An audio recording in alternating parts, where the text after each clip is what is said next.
ঝড়ের রাত, চারিদিকে অন্ধকার, ঢেউয়ের তাণ্ডব, বজ্রপাতের আলো। জাহাজের লোকেরা ভয়ে কাঁপছে, একে অন্যকে জিজ্ঞেস করছে অসময়ে এই ঝড় হঠাৎ কোথা থেকে এলো। তখন ইউনুস আলাহি ভাবতে লাগলেন, এই ঝড় তার কারণে এসেছে। তিনি আল্লাহর আদেশ অমান্য করে শহর ছেড়ে চলে গিয়েছিলেন, তার কারণেই আল্লাহ তাআলা এই ঝড় দিয়েছেন। এবং তিনি জাহাজের লোকদের বললেন, তোমরা আমাকে জাহাজ থেকে ফেলে দাও, আল্লাহ আমাদের সহায় হবেন এবং এই ঝড় থেমে যাবে। জাহাজের লোকেরা কিছুতেই রাজি হচ্ছিল না। তখনই ঝড় হঠাৎ আরও বেড়ে গেল এবং তারা বাধ্য হয়ে ইউনুস আলাহিকে মাঝ সমুদ্রে ফেলে দিলেন। তখন ওই ঝড়ের মধ্যে ইউনুস আলাহি মাঝ সমুদ্রে ভাসছিলেন ঢেউয়ের মধ্যে। আর আশ্চর্যজনকভাবে ঝড় থেমে গেল এবং সবাই এতে অবাক হয়ে গেল। ইউনুস আলাহি যখন মাঝ সমুদ্রে ঢেউয়ের মধ্যে ভাসছিলেন, তখন আল্লাহর হুকুমে এক বিশাল মাছ এসে তাকে জীবন্ত গিলে ফেলল এবং ইউনুস আলাহি আল্লাহ তাআলার অশেষ কুদরতে মাছের পেটে অন্ধকারে জীবিত রইলেন। এবং তিনি আল্লাহর নিকট প্রার্থনা করতে লাগলেন এবং কাঁদতে লাগলেন, ভাবতে লাগলেন তিনি আল্লাহর আদেশ অমান্য করে কত বড় ভুল করেছিলেন।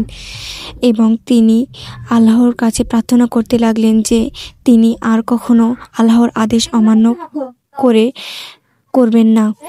তখন ইউনুস আলাহি কেবল একটা দোয়াই পড়লেন, লা ইলাহা ইল্লা আনতা সুবহানাকা ইন্নী কুনতু মিনাজ জালিমিন।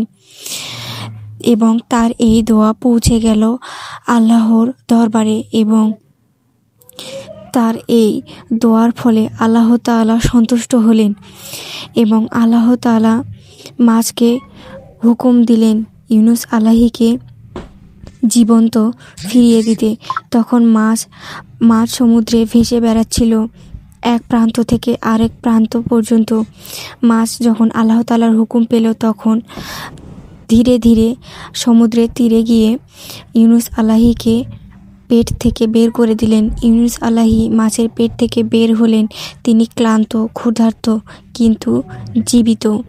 এবং তিনি আল্লাহ তাআলার কাছে শুকরিয়া আদায় করলেন। এবং মরুভূমিতে আল্লাহ তাআলার আদেশে একটি গাছ জন্ম নিল, ইয়াকতিম গাছ। ইউনুস আলাহি এই সবুজ গাছের নিচে বসে বিশ্রাম নিলেন এবং এই গাছের ফল খেয়ে আরাম করলেন এবং তার হৃদয়টা ভরে গেল আল্লাহ তাআলার অশেষ দয়া এবং রহমতের কারণে। এবং তিনি এই গাছের ছায়ায় বিশ্রাম নিলেন। বিশ্রাম নেওয়ার সময় তিনি ভাবলেন তিনি আল্লাহ তাআলার আদেশ আর কখনো অমান্য করবেন না। এবং আল্লাহ তাআলার অশেষ কুদরতের কথা মনে করে তার হৃদয়টা ভরে গেল এবং তিনি আল্লাহ তাআলার কাছে দুহাত তুলে দোয়া করলেন। এরপর তিনি গাছের ফল খেয়ে আবার হাঁটলেন নিজের শহরের উদ্দেশ্যে এবং মাঝে মাঝে আল্লাহ তাআলার জিকির করতে লাগলেন। আবার আল্লাহ তাআলার কথা ভেবে এবং নিজের কথা ভেবে, নিজের ভুলের কথা ভেবে তিনি অঝরে কাঁদতে লাগলেন। কিন্তু তিনি হাঁটতে থাকলেন এবং হাঁটতে হাঁটতে সেই দূরে দেখতে পেলেন নাইনিয়া শহরের মিনার। এবং তিনি আল্লাহ তাআলার কাছে শুকরিয়া আদায় করলেন যে তিনি পৌঁছে গিয়েছেন অবশেষে তার শহরে। এবং তিনি বললেন আর কখনো এরকম ভুল করবেন না এবং এরপর থেকে তিনি সবাইকে আল্লাহর পথে ডাকবেন। এবং তিনি যখন শহরে প্রবেশ করলেন, এক বালক তাকে দেখে বললেন, আপনি তো ইউনুস আলাহি, আপনি তো মারা গিয়েছিলেন, কিন্তু আপনি জীবিত রইলেন কিভাবে?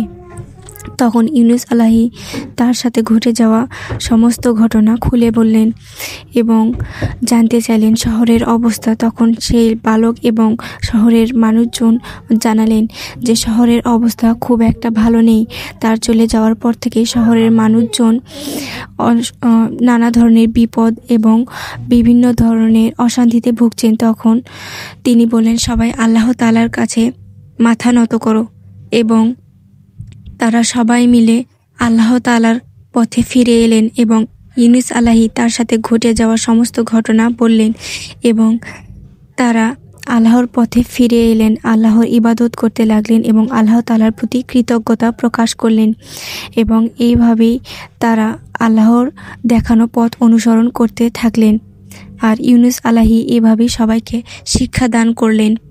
আর এটা থেকে আমরা বুঝতে পারি, আমরা আল্লাহ তাআলার আদেশ অমান্য করার পরেও যদি আমরা আল্লাহ তাআলার কাছে ক্ষমা চাই বা অনুতপ্ত হই, তাহলে আল্লাহ তাআলা আমাদের ক্ষমা করে দেন এবং আমাদেরকে ভুলে না গিয়ে তিনি আমাদের আরও ভালোবাসা দিয়ে তার কাছে টেনে নেন। এবং এটা থেকে আমরা এই শিক্ষায় গ্রহণ করলাম। আমার ভিডিওটা যদি ভালো লাগে তাহলে অবশ্যই চ্যানেলটি সাবস্ক্রাইব করবেন এবং একটি কমেন্ট করবেন। আল্লাহ হাফেজ।